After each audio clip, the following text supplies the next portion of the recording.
엄마표 영어 강의를 할 때면 항상 초반에 많은 분들께 여쭙는 것이 있습니다.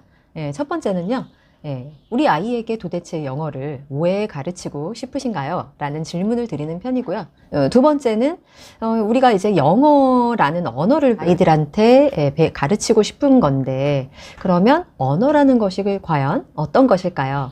이런 질문을 보통 드리는 편입니다. 영상을 보시는 여러분들께서도 생각을 댓글로 나누어 주시면 좋을 것 같아요. 제일 첫 번째 질문으로 제가 왜 아이들에게 영어를 가르치고 싶으세요? 라는 질문을 드리면 많은 분들께서 보통 이제 유아나 초등 엄마분들께서 저를 만나러 오시기 때문에 이제 그분들 같은 경우는 대부분 거의 100%가 정말 이제 우리가 알던 듣지도 말하지도 못하는 그런 영어 말고 실제로 원어민과 소통할 수 있는 그런 영어를 시키고 싶으시다라는 답변을 하시더라고요. 어쨌든 스스로 질문을 해보고 스스로 답을 해보면 우리 아이 영어 교육 어떤 식으로 시켜야 되겠구나 라는 것에 대한 어떤 감을 잡으실 수가 있기 때문에 제가 이 질문을 항상 먼저 드리는 편이에요. 근데 이제 두 번째 질문, 영어라는 언어가 도대체 무엇인지에 대해서 한번 생각을 해보자는 거죠. 그러면 이제 우리 최근에 굉장히 핫한 키워드가 이제 문해력인데요. 저도 이제 이 문해력이라는 말을 굉장히 예전부터, 오래전부터 저는 굉장히 중요하게 생각해 왔기 때문에 많은 분들께도 이제 영어를 뭐 알파벳 하나 배우고 단어 외우고 이런 것보다는 문장을 잘 이해하고 자기 생각을 잘 정리해서 서로 상호 간에 소통이 될 수 있는 그 생각을 나눌 수 있는 그런 어떤 문해력의 중요성을 저도 많이 말씀을 드려왔었죠. 그래서 이게 영어를 이제 막 시작하는 아이들을 가지고 영어 문해력을 얘기할 수는 없기 때문에, 그리고 실제로 우리말 문해력이 생긴 상태에서 영어를 이제 모국어 습득 방식으로 배우게 되면 나중에 종국에는 그것이 이렇게 만난다라는 말씀을 저는 항상 이제 드리는 편입니다. 실제로 이제 초등학교 때 조금 늦게 시작했다고 하더라도 우리말의 어떤 능력이 잘 잡혀져 있는 아이들은 나중에 이제 금방 이제 유아 때 아주 아기 때 시작했던 아이들에 비해서 조금 더 빨리 그 만나는 시점이 오게 되는데요. 그렇기 때문에 제가 이제 조금 늦게 시작해도 상관이 없다 이렇게 말씀드리는 이유가 되죠. 아이들에게 가르치고자 하는 게 언어이니까 언어가 무엇인지를 한번 생각해 보게 되면은 우리가 이렇게 문해력을 이제 생각하면 항상 우리가 활자가 떠오르잖아요. 근데 가만히 생각을 해보면 우리 인류의 역사에서 문자가 등장한 시기는 전체 역사에 비해서 굉장히 짧습니다. 뿐만 아니라 이렇게 모두가 우리가 책을 읽을 수 있는 시대에 살고 있지만 이렇게 많은 사람들에게 책이 이렇게 보급된 그 역사를 보아도 굉장히 짧다는 것을 여러분들이 기억을 하시려나 모르겠습니다. 금속활자 인쇄술이 이제 처음으로 이제 등장한 시기도 1300년대 후반이죠. 뭐 직지심경이라고 여러분들이 기억이 날랐는지 모르겠는데요. 구텐베르크보다 먼저다. 뭐 이런 얘기가 있잖아요. 어쨌든 그 시기조차도 이제 1000년대가 지나서이기 때문에 인류 전체의 역사로 보았을 때는 굉장히 짧은 시기에 등장한 것이 이 책이라는 문서라고 할 수가 있을 것 같습니다. 그것이 또 한때는 뭐 탄압을 당하기도 하고요. 그래서 뭐 책을 막 불살라버리고 일반 대중들은 책에 접근할 수 없도록 하는 어떤 그런 이제 제왕적인 군주가 이제 중국에서 진시황 같은 경우에 그런 일들을 벌이기도 했었죠. 그런 것들을 생각해 보면 어떻게 보면 책은 축복인 것 같아요. 모두에게 지식과 지혜가 전해져 올 수 있게 된 이제 축복과 같은 것이기 때문에 우리가 이토록 이제 문해력을 키워주는데 굉장히 애달파하고 이것의 가치를 중요하게 생각하는 것 같습니다. 하지만 좀 역으로 생각을 해보시면 그 문자가 이렇게 보급화되기 이전의 사람들에게는 그럼 어떻게 지혜와 지식이라는 가치가 나누어졌을지를 여러분들이 한번 생각해 보시면 어떨까라는 생각을 합니다. 그래서 저는 이게 항상 어떤 모든 것이 이제 순서가 중요하다는 생각을 하게 되는데요. 영어 교육에 있어서도 언어 교육에 있어서도 우리 아이들이 태어나자마자 문자를 바로 들이밀지는 않았듯이 먼저 엄마와의 따뜻한 대화가 있는 그렇게 생후 수년간의 그런 아주 귀하고 소중한 시간을 겪어왔던 것처럼 이게 우리 아이들이 영어를 배울 때에도 이제 따뜻하고 좋은 어떤 여러 가지 영어 영상 속에서 아이들이 영어의 소리에 먼저 익숙해지고, 네, 영어 책을 엄마가 떠듬떠듬이나마 읽어주시더라도 책 속의 어떤 그런 콘텐츠에 집중을 해서 어떤 중요한 가치를 가지고 서로 대화가 나누어지는 그런 방식으로 시작을 한다면 그 순서가 옳지 않을까라는 저는 생각을 하는 거죠. 우리가 갓 태어난 아이한테 바로 문자를 들이밀지 않는 것처럼 말입니다.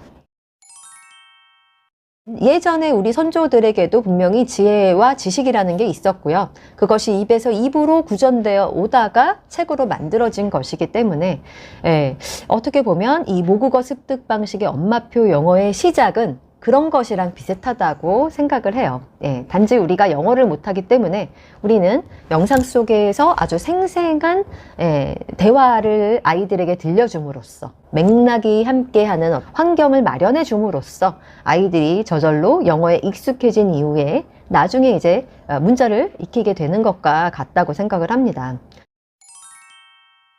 어린이들뿐만이 아니라 어른들에게도 해당되는 말인데요. 이제 영어를 배운다는 것이 어떻게 보면 현대 사회에서 굉장히 수단 같은 느낌이 많이 듭니다. 실제로 수단이기도 해요. 그래서 저는 영어는 수단일 뿐입니다 라는 말도 저도 많이 하죠. 근데 영어를 이제 수단으로만 자꾸 바라보고 접근할 때 가장 큰 문제점이 있습니다. 그것이 뭐냐면 재미가 없다는 사실. 왜냐하면 처음에 며칠은 뭔가 이렇게 새로운 것을 배운다, 학습한다 라는 느낌 자체가 좋아서 열심히 하실 수도 있어요.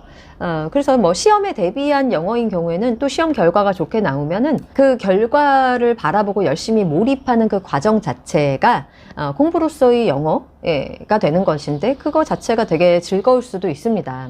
그러나 이제 진학이나 취업 혹은 승진 이런 변수가 사라져 버리면 사실은 이제 영어라는 것이 우리 삶에서 그냥 자연스럽게 이제 사라져 버리게 되는 것이 또 현실인 것 같습니다. 하루하루 영어랑 상관없이 우리 삶에 당면한 여러 가지 먹고 사는 문제들에 이제 치우치게 되면서 우리 삶에서 이제 영어가 완전히 사라지게 되죠. 그런 다음에 우리가 다시 한번 영어를 수단으로 여기게 되는 시기가 또 한 번 찾아오는 것 같아요. 그때가 언제냐면 우리가 자녀를 출산하고 양육을 하게 되면서인 것 같습니다. 우리 아이의 성공을 위한 어떤 수단, 우리 아이에게 학력을 갖추어 주기 위한 어떤 수단으로서 영어를 이제 바라보게 되시다 보니까 그때는 이제 내 삶에서 저 멀리 있던 영어가 어느 순간에 우리 삶에 들어와서 뭔가 의미를 부여하기 시작하게 됩니다. 저는 이 영어라는 것을 한번 제 삶에서 의미 있게, 물론 저는 이걸로 또 이제 밥도 뭐 벌어 먹고 살게 되었던 사람으로서 생각을 해보자면, 영어가 꼭 수단이었던 것만이 아니었어요.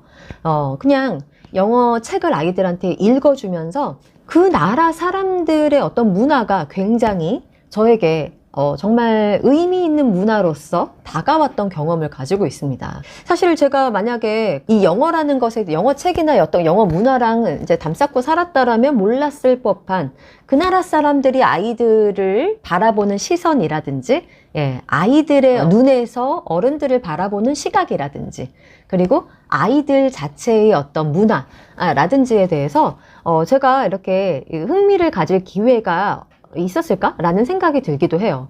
그리고 제가 이제 영어책을 읽는 모임에서 영어책을 읽다 보니까 정말 다양한 어떤 사람들이 살아가는 어떤 문화들이 굉장히 흥미롭게 여겨졌단 말이죠.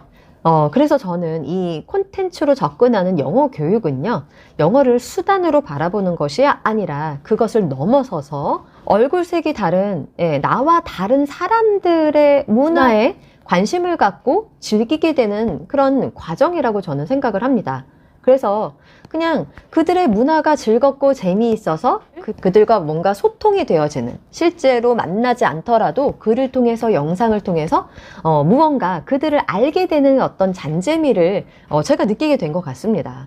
그래서 그러다 보니까 나 그 나라 사람들의 이런 문화 알아, 재밌는 거예요. 그래서 그것이 다시 수단이 되어서 선순환이 되는 거죠. 공감하고 소통하는 언어로서의 영어 그 자체가 이제 목적이 되는 그런 경험을 하게 되었습니다. 그러다 보니까 이제 뭐 유튜브만 보더라도 외국 사람들이 운영하는 유튜브 채널 들어가서 보면 재밌는 거예요. 댓글도 읽어봅니다, 저는. 그래서 아, 이 사람들은 이런 생각들을 하고 있구나 라는 것을 알게 되는 그런 재미를 느끼게 되었어요. 사랑이나 용기 혹은 뭐 유머, 진심이라는 가치가 영상이나 글로써 나누어지게 되니까 그 사람들이 그런 것들을 통해서 만약에 영어를 바라보게 된다면 내가 뭔가를 이루기 위한 어떤 수단으로서의 영어를 벗어나서 영어 그 자체에 재미를 느끼고 오래오래 평생 동안 갈 수 있는 그런 영어 학습이 되지 않을까라는 생각이 들어서 여러분들께 오늘 이런 말씀을 좀 전해드리고 싶었습니다.